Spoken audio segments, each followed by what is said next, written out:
Esam atsākuši atkal atklājas aukrasts no jauna ciklu. Šoruden pirmais pasākums un tieši veltīts folklorai un lībiešu pēdām mūsu novadā un arī Latvijā.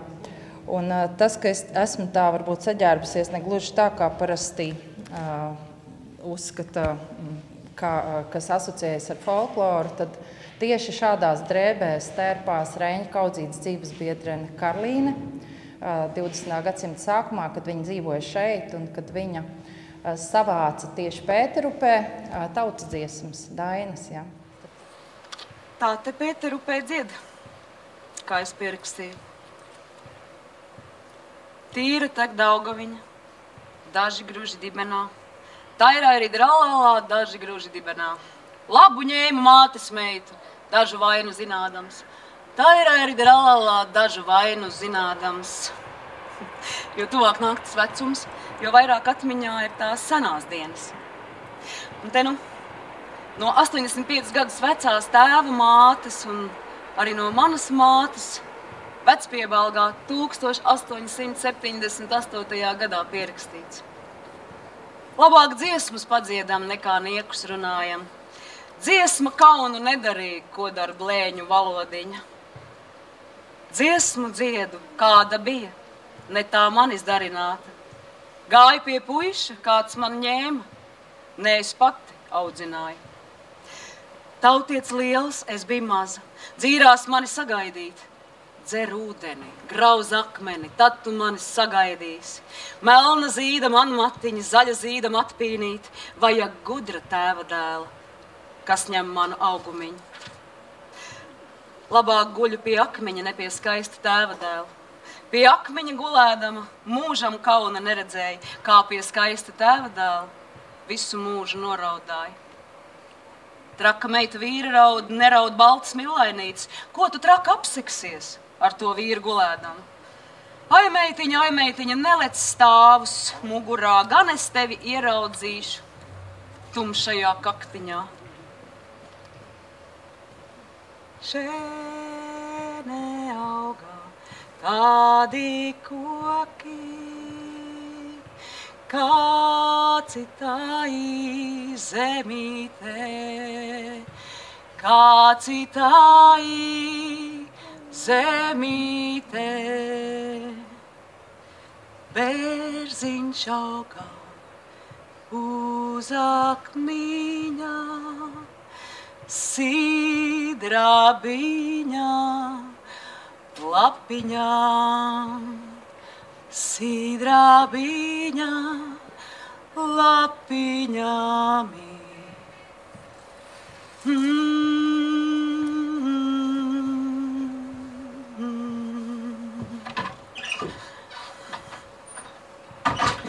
Bērziņš augā uz akmiņā, sidrabiņa lapiņā, sidrabiņa lapiņā.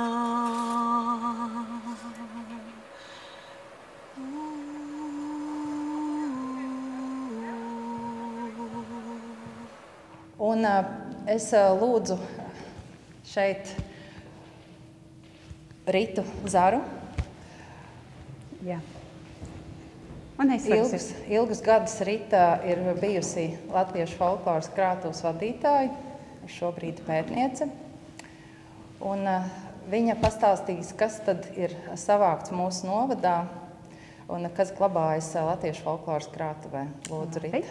Paldies, bet pirms tam labdien visiem, labvakar, tādā tumšā vakarā tomēr gana daudz ļaužu. Ilva, te ir sveiciens par šo pasākumu sarīkošanu no institūta, un tā skaitā viena grāmatiņa, kur atvērs tikai rītdien, un tā ir veltīta Baltijas romiem, jeb čigāniem, kuriem arī, protams, bagāta folklora, vai ne? Un tā kā liels paldies par šo, un tā ir mazs sveiciens. Un tagad es sākšu arī to nodarbību, Valda, kā bija ar bultiņu vienkārši, ja? Jā. Pults. Kurš Ok, nu labi. Tātad Ilva jau ar mani iepazīstināja, un tev arī filmē Tātad esmu no Latviešu folkloras krātuves, un patiešām oktobrs vienmēr ir tāds Krišāņa barona mēnesis, un nu jau senāk kopš 81. gada arī Latviešu folkloras krātuvē ir tā tradīcija katru gadu barona dzimšanas dienā tikties uz zinātnisku konferenci, tā kā nākamā nedēļa tā mums ir priekšā, un tāpēc šajā nedēļā ir iespēja būt te. Bet pirms es ķeros klāt pie gara mantām Saulkrastu novadā, es gribēju tā pavisam īsi pastāstīt arī par folkloras krātuvi, jo pērn mēs svinējām ļoti apaļu jubileju, 100 gadi tātad aprit. Un folkloras krātuves uzdevums kopš pašiem pirmsākumiem, un tas nav mainījies, tā kā teikts tajā dibināšanas dokumentā, proti noteikumos par latviešu folkloras krātuvi, tātad ir vākt, kārtot, uzglabāt un publicēt latviešu folkloras materiālus, un tur dažādus žanrus. Bet ļoti svarīgi vienmēr es to uzsveru, ka latviešu folkloras krātuve nav tikai latviešu folkloras krātuve, tā ir dažādu tautu folkloras krātuve, faktiski visas tautas, kas vēsturiski ir dzīvojušas, sākot ar lībiešiem, nu, kas jau ir mūsu pamattauta, bet arī etniskās minoritātes. Mums ir čigānu, jeb romu folklora, krievu, baltkrievu, ebreju folklora un vēl kādas mazākas grupas. Un tas viss glabājas aizvien īstenībā fondos, bet nu, šādos te skapjos, kur te 20. 30. gadu kolēģi ir nobildējušies, šie skapji aizvien mums stāv. Ja esat kādreiz Gaismas pilī, tad esam 5. stāvā. Līdzās Dainu skapim. Tātad pašai latviešu folkloras krātuvei, kā Latvijai vispār un visām institūcijām, ir bijis tāds mainīgs liktenis, dažādi nosaukumi atbilstoši laikmetiem, un tagad mēs esam atguvuši to vēsturisko nosaukumu jau kopš Latvijas neatkarīgas atgūšanas, bet, kā jūs redzat, ar šādiem nosaukumiem kā folkloras institūts, folkloras sektors, un tad tur dažādas zinātņu akadēmijas institūcijas, un zinātņu akadēmija jau vispār tāds padomju produkts, ar tiem esam startējuši visu 20. gadsimtu. Nu, šobrīd esam Latvijas Universitātes Literatūras, folkloras un mākslas institūta struktūra vienība. Tā. Un tā pavisam īsi ar laikmetiem kopā iet arī folkloras vākšanas metodas.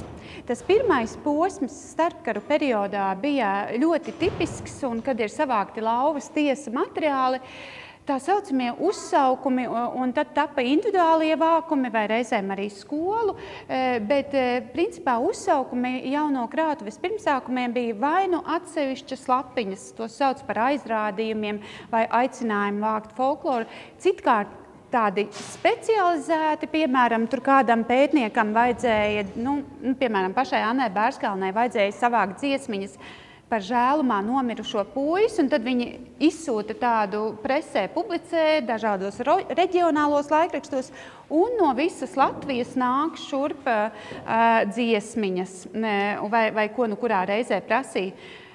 Milzīgs materiāls, un, diemžēl, ne no šīs puses tik daudz mums ir skolu materiāli, jo 20. 30. gados un arī vēlāk skolas bērniem, tad, kad bija brīvdienas, skolotāji teica, pa brīvdienām tev ir jāsavāc viena pilna burtnīciņa, piemēram, ar vecmāmiņas repertuāru vai citus uzdevumus deva, un līdz ar to tās skolu kolekcijas tiešām veido ļoti lielu tādu apjomu. Un tad ir padomju laiks, un pēc Otrā pasaules kara jau šīs te skolu materiāli un individuālie vākumi uzreiz tā strauji samazinās, bet vietā nāk tāda it kā padomiska lieta, bet ļoti produktīva un akadēmiska. Viņa ir tās kompleksās zinātniskās ekspedīcijas. Tas nozīmē, ka apmēram 1 vai 2 mēnešus vasarā visi zinātnieki no institūta devās kaut kur ārā no Rīgas parasti, bija dažkārt arī pie Rīgā, un tad, tā teikt, ķemmēja to novadiņu, cik vien labi var. Arī jūsu pusē ir bijuši, un es par to pastāstīšu. Un tad tā pati jaunākā, mēs arī esam devušies ekspedīcijās tagadējos laikos, un, diemžēl, šajā pusē mums bija plānota 20. gadā Ainažos ekspedīcija, un tā izšķibēja, jo sākās pandēmija, un tā mēs vairs neesam atgriezušies. Bet ir doma, ka nākamvasar mēs atkal dosimies ekspedīcijā. Īstenībā lielā mērā izmantojot šo te 20. gadsimta otrās puses modeli, bet arī ar dzīves stāstu kā centrālo žanru. Un tā pavisam jaunā paudze materiāli tad ir digitāli radītie, ko arī faktiski katrs sēžot mājā, kam ir internets, var vai nu iesniegt, vai arī radīt, piemēram, atbildot uz aptaujas jautājumiem, un tie arī taisnā ceļā nonāk digitālajā arhīvā. Vienmēr sakam, bet tas jau ir kļuvis stipri aptuveni. Mums ir vairāk nekā 3 miljoni folkloras vienību, un tas skaļ ļoti krāšņi, un, kā redzat, tie visādi žanri, sākot no teikām, pasakām, tautas dziesmām, līdz pat tādiem, specifiskākiem, kā, tur, piemēram, māju zīmes vai kapu uzraksti, ko citkārt cilvēki nemaz nedomā, ka tā ir folklora, bet tā arī ir rakstveida tradīcija, un to arī mēs vācam. Šajā vienmēr ir bijis viens burtiņš apzīmē vienu žanru, un šis ir tas žanru pamats, bet mēs pēdējos gados jau esam papildinājuši ar interneta mēmēm, piemēram, kā interneta folkloru, un tā kā tur ir, šis saraksts jau ir tapis plašāks. Un 3 miljoni izklausās ļoti labi, jo nabaga mūsu kaimiņi igauņi, kas apmēram tajā pašā laikā ir radušies Tartu, atrodās igauņu folkloras arhīvs, viņi skaita lapuses, un viņiem stipri mazāk līdz ar to sanāk, un tad mēs varam vienmēr tā padižoties. Protams, lielā mērā iet tie materiāli kopā ar vietu un vietu izpratni par vietu, robežām, nosaukumiem, un jūs jau esat liecinieki tam, cik ļoti tas, kas tagad ir Saulkrastu novads, cik ļoti tas ir mainījies gadu laikā. Pieļauju, ka varbūt nemaz nevar saredzēt, bet to kartīti, bet, piemēram, starpkaru periodā, kad bija Rīgas apriņķī šī tagadējais Saulkrastu novads, nezinu, kāpēc tas Wi-Fi man visu laiku piedāvājas, bet lai jau ir.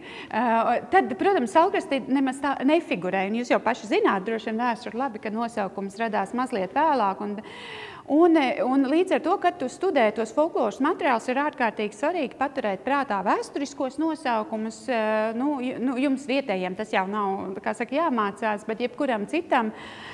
Un tā skaitā tos vāciskos, jo arī tie figurē folkloras krātuves pierakstos. Nav tā, ka latviešu folkloras krātuvē viss ir tādā akurātā, labā enzelīna valodā pierakstīts. Ir ļoti daudz figurē tieši tā Neibāde un Pēterupe un Katrīna Bāde un tā tālāk. Jā. Tā, par nosaukumiem. Un tagad mans mērķis šajās 20 cik tur minūtēs ir tikai ieskicēt tādas galvenās lietas, kur mēs varam smelt Saulkrastu novada folkloru. Jo, teiksim tā, līdz ļoti lielai detalizācijai nav iespējams vienā stāstījumā ietvert, un kāpēc? Tāpēc, ka ir liela sadrumstalotība atsevišķās daļās. Bet es domāju, ka es tās galvenās būšu aptvērusi, un tad virzīsimies uz priekšu. Un pie reizes arī tā kā nedaudz atsaukšos uz mūsu kolēģu folkloras pētnieku grāmatām, uz Dainas kapi. Ja par Dainas kapi, ko gribat zināt, tad vislabākā ir šī Māras Vīksnes un citu autoru sastādītā no Dainas kapi līdz Latviju Dainām. Un tad kāda ir situācija? Dainas kapis, protams, nav jākomentē nacionālais dārgums UNESCO pasaules atmiņā ierakstītais Krišāņa barona mūža veikums. Kāpēc vispār folkloras krātuve radās lielā mērā? Tāpēc, ka bija kaut kādi mēmie pagasti, kā Anna Bērskāna to sauc. Proti bija tomēr pagastiņi, kas Latviju Dainās nebija iekļuvuši. Un ņemot vērā šo te problēmu, ņemot vērā to, ka Krišāns barons arī tikko bija devies mūžībā, un tas viņa darbs tā kā bija jāturpina, tas ir viens no iemesliem arī, kāpēc tika dibināta latviešu folkloras krātuve.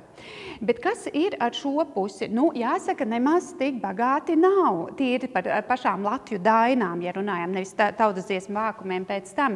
Jo, un es arī pat, labi, varbūt necelšu skaidļus priekšā. Ir būtībā nedaudz pārdesmit, šie nav visi, jo ir arī tur anonīmie, bet ir pārdesmit kaut kādi dziesmu dainu tekstiņi, un tie nāk no Bitnera kolekcijas, kas ir jau publicētas latviešu ļaužu dziesmās. Tie nāk arī no slavenā vācu baltiešu zinātnieka Augusta Bīlenšteina, un tomēr tie ir ļoti nedaudz. Ja salīdzinām, tad tepat blakus Krimuldā vai, var sakot, ir tāda novada, no kurienes ir simtiem dziesmu, un tad no šīs puses ir, pie tām pašreizējām Saulkrastu robežām, novada robežām, ir salīdzinoši maz. Bet tas jau nav nekas, jo tomēr ir, un protams, pieļauju, ka jūs nevarat redzēt, bet dainu lapiņas visas ir vienādas, 3x11 centimetri, un tad apakšā, šeit pat ar barona roku šķiet, te ir pierakstīts, tātad atsauce uz Pēteru upi, vai te uz pabažiem, protams, vecajā ortogrāfijā. Tā kā dziesmas ir, un vienu pat tādā lielākā skatā uzliku, tā man ļoti likās simpātiska, jo te vietējie tiek apdziedāti, tātad tāds precinieku dziesmas, un tad ir pabažnieki un bīrnieši tiek. Pabažnieki bīrinieši turat miestu šoruden, dodat vienu liepas zaru pretim zaļu ozoliņu. Tāds kāzu rituāla dziesmiņa. Tā, nākamais, tad ķersimies klāt pie tādām konkrētām kolekcijām. Tātad visi folkloras krātuves materiāli lielā mērā ir organizēti kolekcijās un krājumos. Ir latviešu folkloras krātuves krājums, un tad vēl tur daži tādi lielie. Roberts Bērziņš, tā, bet laikam man bija piezīmēs jāieskatās. Vārdsakot, viņš ir šajā pusē vācis, viņš ir no Sējas, paņemšu piezīmes, lai es kaut ko aplami nepasaku.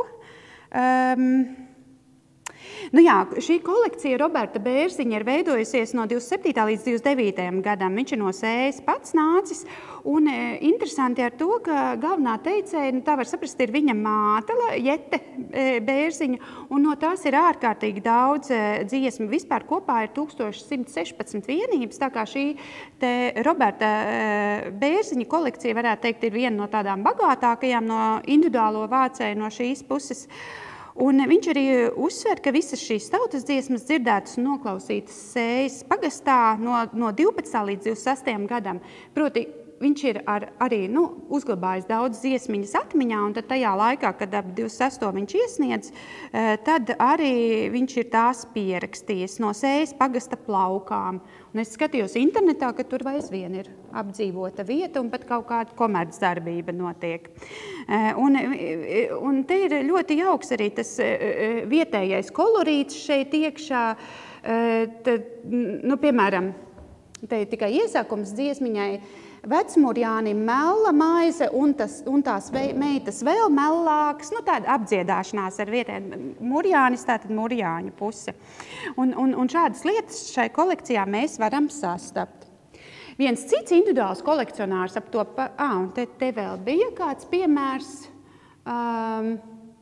Tā mammiņa ļoti daudz viņam bija teikusi visādus tautas izteicienus, un es lasīju ar patiesu interesi, jo tur ir ne tikai izteicieni, ne tikai tas lingvistiski, tāds frazeoloģija tautas, bet ļoti daudz arī tādas dzīves gudrības, kuras sajūtu tā lasot, ir tāds, drusciņi tā kā smeldzi, drusciņi, tādu dzīves gudrību, kas ar piesardzību raugās uz citiem, tur, piemēram, tur, cilvēks cilvēkam ienaidnieks vai tādā garā.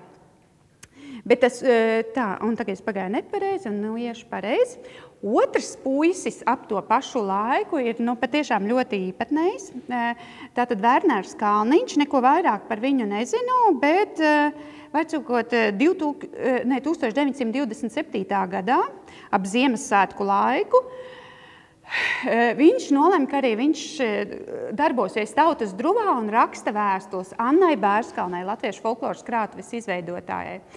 Šis ir tāds nelāks laiks, 20. gadi, kad latviešu folkloras krātuve novērtējot, ka cilvēki vāc folkloru, sāka vai maksāt, vai grāmatas piešķirt. Un tā ir ar 2 galiem, un mana kolēģe Māra Vīksne to ir tā rūpīgāk papētījusi, jo ne visi jau bija, kā saka, tik ieinteresēti to mūsu kultūras mantojumu pierakstīt, cik vienkārši nopelnīt. Un šis te Werners Kalniņš ir tiešām cilvēks ar tādu uzņēmēju garu, var just, un viņš raksta vēstos, un pasvītrots un paskaidrots arī ir. Un saka tā, ja jau es nāku talkā zinātnē un vācu kaut ko no tautas garamantām, arī zinātne varētu nākt pretī man, un tad viņam konkrēti tur ir vajadzība pēc vārnīcas, latviešu vācu, bet viņš šo darījumu piedāvā tā, ka iesūta tur 11 folkloras vienības un saka, ka par šīm nav jāmaksā, bet tās ir tikai ieskatam. Un pie reizes viņš arī noskaidrota gan tajā vēstulē jautājumu par rupjībām, jo var saprast, ka tās viņam ir labi daudz repertuārā, un viņš labprāt padalītos, bet nevar saprast, vai tas piestāv krātuvei vai ne. Un, var sakot, šādas vēstules viņš ir no Sējas robežniekiem, varbūt, ka tas uzvārds vēl kaut kur dzirdēts, un tad viņš atsūta arī tos materiālus. Nu, te tikai viens ieskats tajos materiāliņos, un rokraksts ir skaidrs, un es domāju, ka materiāli ir tādi labi, un būtu bijuši labi. Nezinu, tas Wi-Fi visu laiku man grib. Bet es nezinu, vai drīkst lasīt, bet principā te viņš paskaidro, piemēram, kā izpaužās tās rupjības, ko viņš zina. Nu, tur ir kaut kādi izteikumi, kurus, ja tu runā ātri, tad viņi sāk izklausīties ļoti rupji. Bet ir tā, ka tā saraksta nav nekur lāga turpinājusies, un acīm redzot, ka Anna Bērskāne nav gribējusi šādu šantāžu iziet vai kā, bet es ticu, ka viņš varbūt arī būtu varējis iesniegt vairāk. Jo līdz ar to šis ir arī tāds vienīgais vākums un ar to arī apraujas. Nu, tad tā lauvas tiesa īstenībā ir dažādas kolekcijas, un es ieliku jau tagad, bet viņas turpinās arī pēc Otrā pasaules kara. Nu, es viņus sauktu par izkaisītiem folkloras materiāliem, proti ir tādi folkloras vācēji, kas ir vai nu ceļojuši pa visu Latviju, vai vienkārši gadījuma rakstura pēc ir iekļuvuši Saulkrastu pusē, un kaut ko viņi te ir sadzirdējuši, pierakstījuši, bet nevar teikt, ka tas ir tā mērķiecīgi vākta Saulkrastu folklora.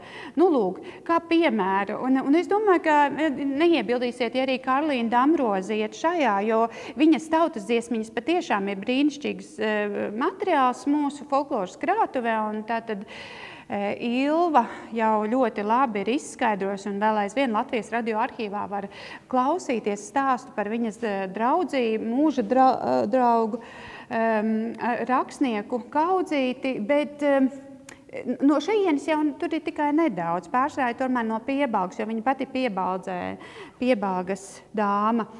Un līdzīgā garā ir ļoti daudz, un es tikai burtiski kaut kādus ilustrācijai pieliku, piemēram, Roberts Mēja vispār no kursīšiem, ja? Tātad no cita Latvijas gala, skolotājs ļoti aktīvs, viņš folkloras krātuvei daudz sūtīs, un tad pavisam nedaudz, tad šajā burtnīcā viņš atcerās visādus kāzu paražas, kur tik kāzās nav bijis. Nu, un Neibādē tātad viņš arī ir bijis, un ko viņš atcerās par Neibādi? Neibādes vidzemē zvejnieku kāzās kādus 33 gadus atpakaļ redzēju dejojam žīdiņu, jeb sudmaliņas. Nu, tad it kā tāda maza etnogrāfiska informācija. Un šādā veidā mums ir pietiekami daudz tādu materiālu, kas ir izkaisīti pa visu rienu. Un vēl ieliku tādu, piemēram, vēstures students Feliksis Jakobsons, tātad dzīvo vispār Rīgā, Lienas ielā, un arī braukā vairāk savos arheoloģiskos nolūkos vai kā pa Latviju.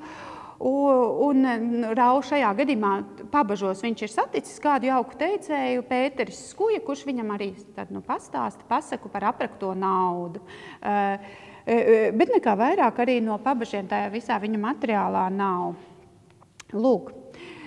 Tas pats, ja mēs skatāmies teiku katalogā, jau mums jau ir tās teikas, vispār folkloras materiāli arī ir sastrukturēti pa žanriem, un tad, ja ejam cauri, tad redzam, ka ir no Rīgas pierakstīts, vai no Krimuldas, vai vēl no tālākiem miestiem, un kaut kas uz šo pusi attiecās, vai nu tur uz Sēju, vai Pēterupi, vai ko, bet mēs neatradīsim tādu lielu kompleksu. Un ar šo es gribēju teikt, ka te ir ļoti laba tēma kādam skolēnam no šīs puses, kurš varētu vienkārši tā mērķiecīgi iziet cauri un savākt tās druskas kopā. Jo, man jau bija skaidrs, ka es nevaru šajās minūtēs, šādā veidā prezentēt visus pēc kārtas, un tādu lietu ir diezgan daudz. Arī padomju laikā, piemēram, tur pa kādai dejai ir Harijs Sūna pierakstījis šeit vai tā. Bet tagad viena tāda liela, kompleksa lieta, tātad 8. zinātniskā ekspedīcija. Tā ir 1954. gadā, un tā ir tieši Gaujenes un Salkrastu rajonā. Nu, it kā dažādas puses, Vidzeme vien ir, bet dažādas vietas.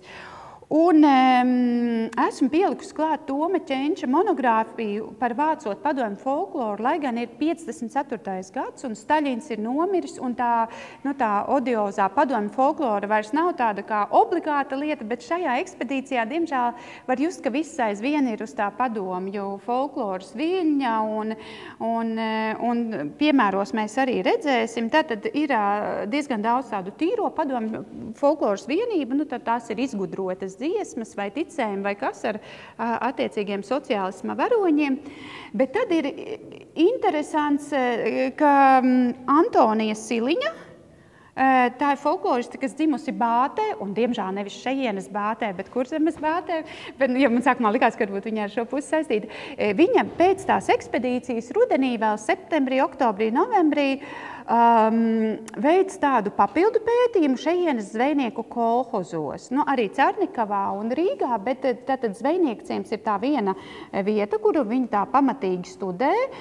Un šai ekspedīcijai raksturīgi tas, ka nevis tikai tā kā no teicēja, parasti folklorists iet pie teicēja, uzklausa, pieraksta ar pildspalvu vai ar mūsdienīgāku tehniku, bet te ļoti daudz tika izmantotas arī sienas avīzes ielūgumi, tādi sīkie spiedumi vai vienkārši kaut kādi rakstu darbi, kas tai kolhozā jau figurēja. Un tie izraksti ļoti, ļoti veido arī, neteiksim, ka lielāko daļu, bet vienu lielu daļu no šiem folkloras materiāliem. Un tad viņa arī tur ir ar centību pierakstījusi. Un te jau mēs redzam, ka ir, un es nezinu, vai var salasīt, laikam kaut kas jānolasa, piemēram, līgotnes tādas imitētas. Redzēt var no pirmā skata līgo, šitie ļaudis darbu prata, Timotiņu kaltēt klāja, grīsli tvertēs iepildīja, sausos sienu šķūņos, aizlīšos zārdos, un tā tālāk.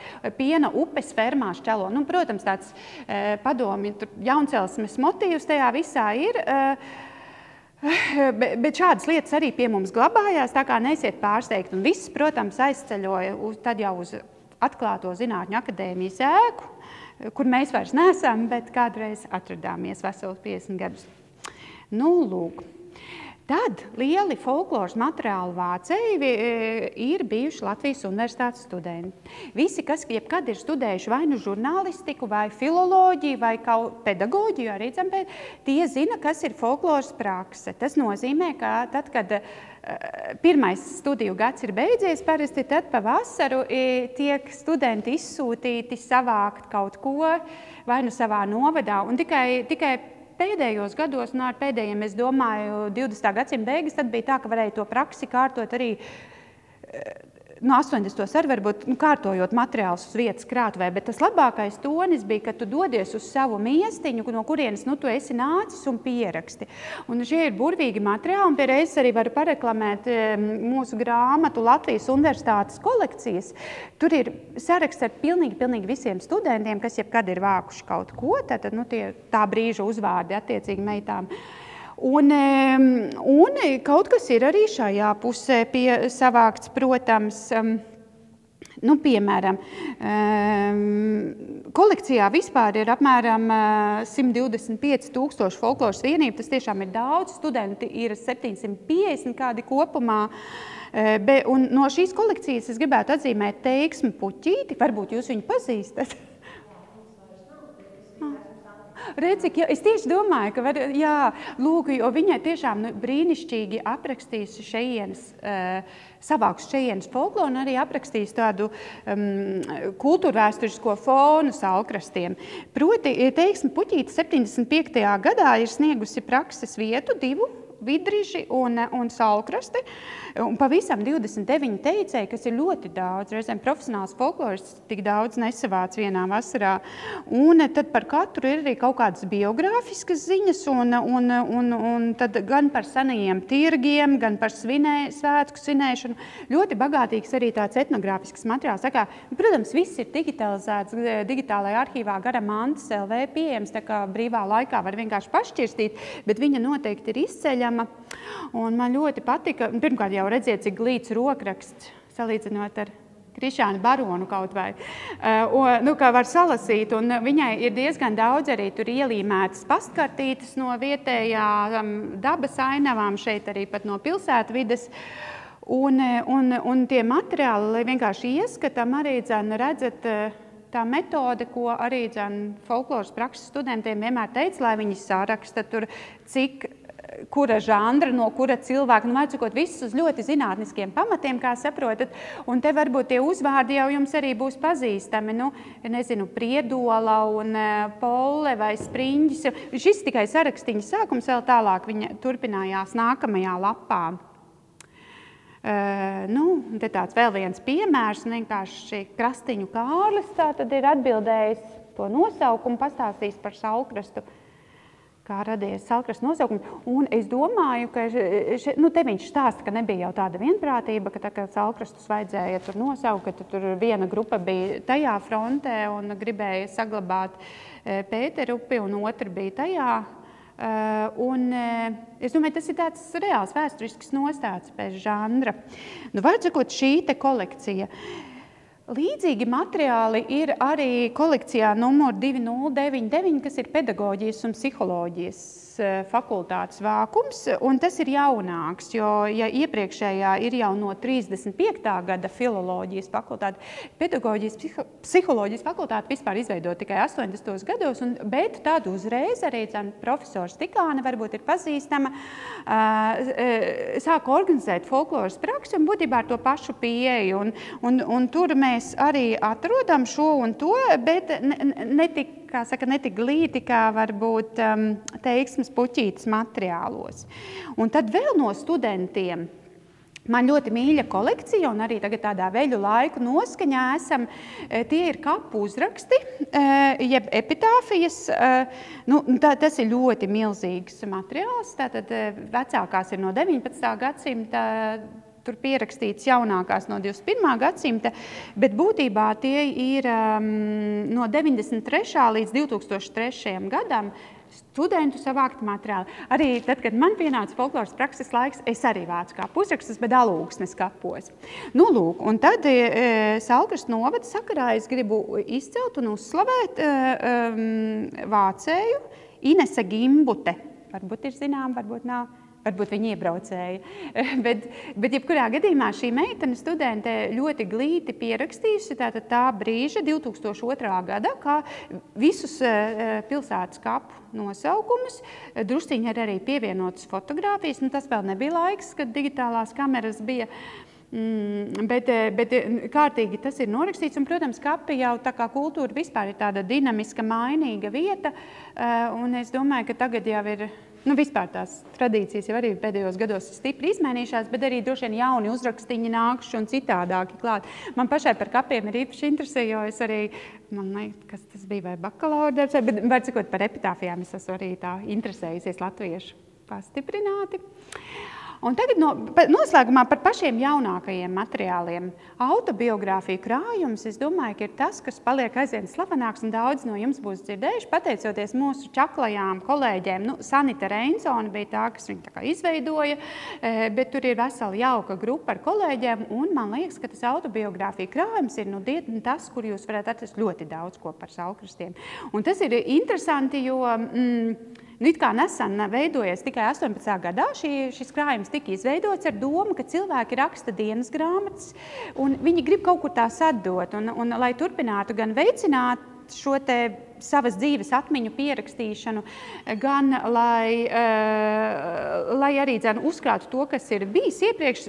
Viņas tiek vāktas un gandrīz visas tiek arī digitalizētas un uzreiz ir redzamas. Šeit vienkārši ilustrācijai paņēmu Kaspars Tobis, Dzels Vilks mūziķis, ja, viņa dienas grāmata tur arī ir no pusaudzības gadiem un jūsu gan Saulkrasti, gan te vēl apkārtējie miesti, ļoti daudz tur figurē, tad šī tā zona, kur viņš ir darbojies, šeit konkrēti lapā uzreiz pēc dziesmu svētkiem ar velosipēdu devies uz Igauniju, bet to tikai minu kā tādu piemēru, kuru, man liekas, dienas grāmatas ir ārkārtīgi interesanti lasīt, jo tur jūs atradīsiet noteikti pazīstamus uzvārdus, un tad, kad cilvēks jau ir paaudzies, tā kā šajā gadījumā Kaspars Tobis jau ir tāds kungs, manu gadu, droši vien, ka tu jau esi arī distancējies, tas jau nav tā tik intīmi, ka tev varētu būt kauns vai sazin kā.